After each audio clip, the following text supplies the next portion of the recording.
First, fast, accurate. You're watching WSBT-22 News at 5:30. Shocking new details today about the murder of a Coloma woman allegedly killed by her son. Monty Menefee led police on a 3-day chase before he was caught and arrested in Ohio. WSBT-22's Zach Crenshaw's at the live desk right now. And Zach, the prosecutor says this may have all been premeditated. She laid out evidence she believes supports that claim of premeditation, but more telling than any evidence was the apparent concession and admission of guilt by Menefee himself, which one detective spent most of the morning outlining. I want to warn you that you may find some of that testimony graphic.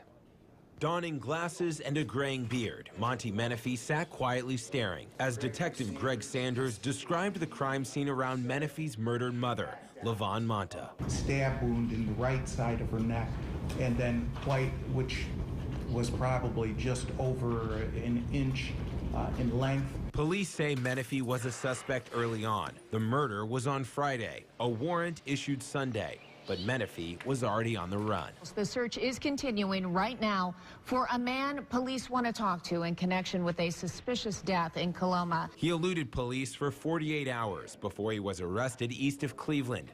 That's when Detective Sanders caught up with Menefee, interviewing him for an hour and a half. He explained that in his mind, he could justify what he did, describing this as a mercy killing. Sanders says Menefee confessed to the killing 10 or 11 times. He explained that he then began to smother her, to kill her, hoping that she would be knocked out and wouldn't be in pain. During that suffocation, though, Menefee was attacked by his own dogs, so he had to change his plans. And after he got the dogs out of the room, he was near the kitchen area, and the first thing he saw was a chef's knife.